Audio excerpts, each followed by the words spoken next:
Fala pessoal, como é que vocês estão? Galera aí do Focado no Digital, passando aqui para corrigir uma questãozinha que caiu do conteúdo que foi ministrado por mim em relação à parte teórica e também no curso de questões.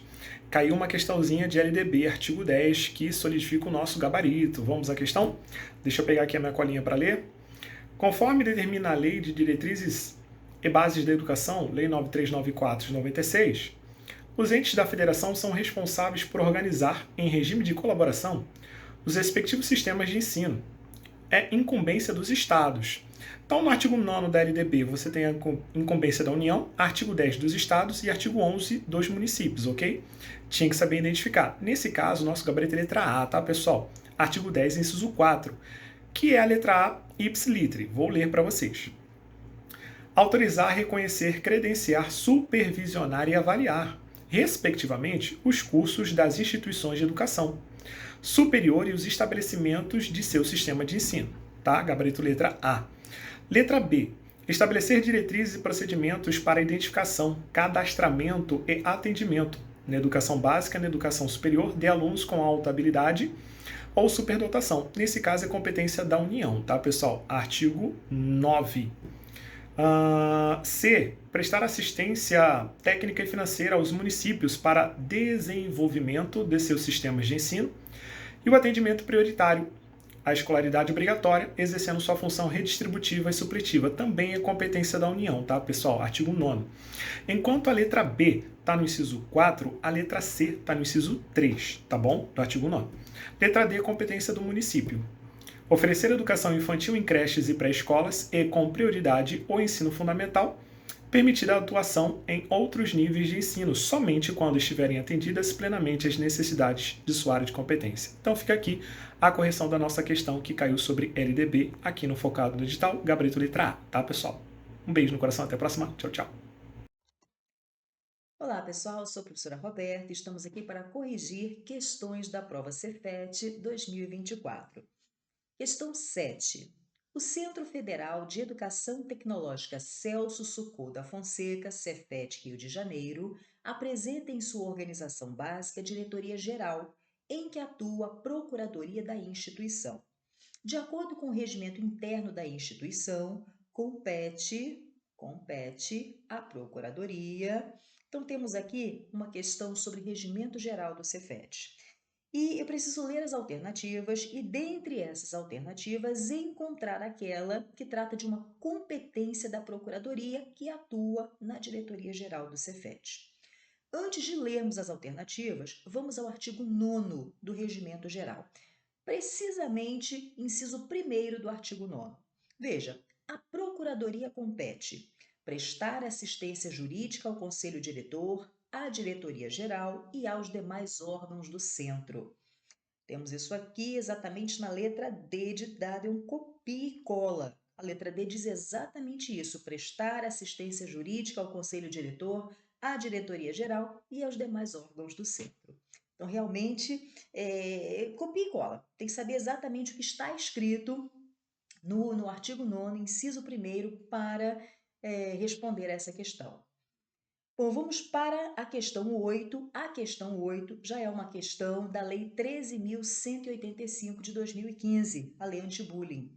Vamos lá. Na forma da lei, é considerada intimidação sistemática, bullying, todo ato de violência física ou psicológica, intencional e repetitivo, que ocorre sem motivação evidente, praticado por indivíduo ou grupo contra uma ou mais pessoas, com o objetivo de intimidá-la ou agredi-la, causando dor e angústia à vítima, em uma relação de desequilíbrio de poder entre as partes envolvidas.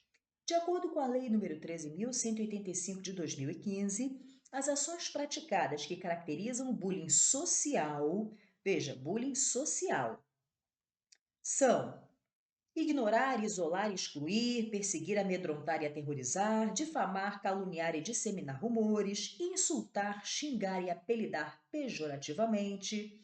E aí? Bom, precisamos ver o que está no artigo 3º, precisamente no inciso 4º. Veja, a intimidação sistemática, bullying, pode ser classificada conforme as ações praticadas como social, ignorar, isolar e excluir. Então, ó, vamos marcar a letra A como nosso gabarito. Salve, salve, meus amigos e minhas amigas do Focado no Edital. Professor Igor Daltro aqui com vocês para fazer a correção da questão número 9 do concurso de ontem, do Cefet aqui do Rio de Janeiro, concurso federal. A questão dizia o seguinte, aliás, questão polêmica, hein? Dizia o seguinte: as normas de conduta dos servidores públicos civis da União, das autarquias e das fundações públicas prevêem as hipóteses em que o servidor comete infrações. Opor resistência ao andamento de documento, ao andamento de processo ou execução de serviço é uma falta administrativa punível com uma pena de. E aí vem as alternativas. A primeira você pode, obviamente, descartar, que a alternativa A diz multa no valor de 1 a 5 salários, podendo ser aplicada de forma cumulativa. Não existe essa multa. Na verdade, a multa é uma alternativa à conversão da suspensão em multa, 50% por dia. A B diz suspensão cumulada, se couber, com a destituição do cargo em comissão. E essa, para mim, é o gabarito, já vou explicar. A C diz demissão a bem de serviço público e a D diz advertência por escrito. E aí nós temos uma polêmica. Por quê? No seu edital tinham duas leis que envolvem essa conduta do servidor. A Lei 8.027, de 1990, e também de 1990, a Lei 8.112, que é o Estatuto Federal. Só que o que acontece, pessoal? O enunciado da questão, quando ele fala lá no início, as normas de conduta dos servidores públicos civis, isso é exatamente o que está escrito no início da Lei 8.027, que diz que ela dispõe sobre as normas de conduta dos servidores públicos civis da União, das autarquias e das fundações públicas e dá outras providências. Então, por essa razão, embora a questão não tenha sido explícita, eu entendo que a questão está trazendo o conteúdo da Lei 8.027. E, neste caso, na Lei 8.027, a conduta de opor resistência injustificada ao andamento de documento, ao andamento de processo ou à execução de serviço é uma infração punível com suspensão e cumulada, se couber, com a destituição do cargo em comissão. Isso está no artigo 4º, que diz assim, ó, são faltas administrativas puníveis com a pena de suspensão por até 90 dias, cumuladas se couber com a destituição de cargo em comissão. E aí vem justamente o inciso 2, dizendo opor resistência ao andamento de documento, processo ou execução de serviço. Então, a meu ver, primeiro uma questão mal formulada, porque não deixou claro qual é a questão que toma como referência, qual é a lei que toma como referência. Mas a partir do que diz a questão, eu entendo que ela está se referindo a 8.027. Já sei que tem alguns colegas que discordam. Aí cabe aqui agora a gente esperar o gabarito oficial da banca e, obviamente, é passível de um recurso dessa questão. Beleza, pessoal? Beijo no coração de todos e até a próxima. Tchau, tchau. Questão 10. Os direitos e garantias fundamentais abrangem uma gama de previsões que envolvem a proteção do indivíduo frente à atuação do Estado. Na esfera penal, o Constituinte previu que: letra A. A prática do racismo constitui crime inafiançável, beleza, e imprescritível, ok. Sujeito à pena de reclusão, ok, nos termos da lei. Então, a letra A está totalmente correta e totalmente de acordo com com o que nos diz, né, o artigo 5º, inciso 42. Veja, a prática do racismo constitui crime inafiançável, imprescritível, sujeito à pena de reclusão, nos termos da lei. Então, a letra A já é o nosso gabarito. Letra B. É reconhecida a instituição do júri com a competência para o julgamento dos crimes culposos e dolosos contra a vida. Culposos não, somente os crimes dolosos contra a vida. Cabe à lei regular a individualização da pena, sendo irredutivelmente vedada a condenação à pena de morte sob qualquer hipótese. Errado. Pena de morte é possível, sim, em casos de guerra declarada. Nenhuma pena passará da pessoa do condenado, não podendo a obrigação de reparar o dano ser, nos termos da lei, estendidos aos sucessores. Pode sim, pode ser estendido, claro, não tudo, mas veja, algumas obrigações não podem, mas outras sim.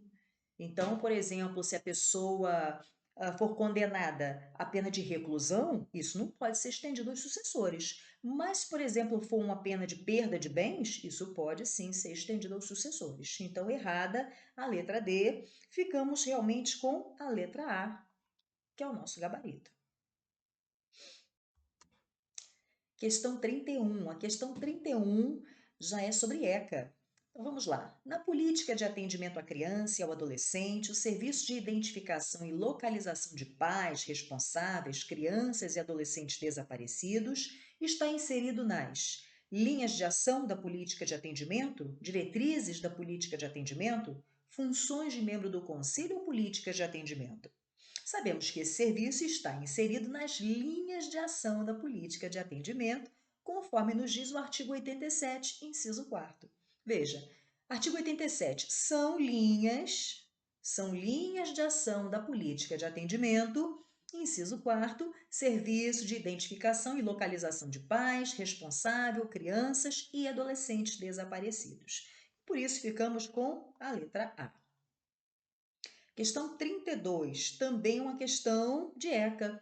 No procedimento para a imposição de penalidade administrativa por infração às normas de proteção à criança e ao adolescente, o requerido, para apresentação de sua defesa, contando da data da intimação, terá o prazo de...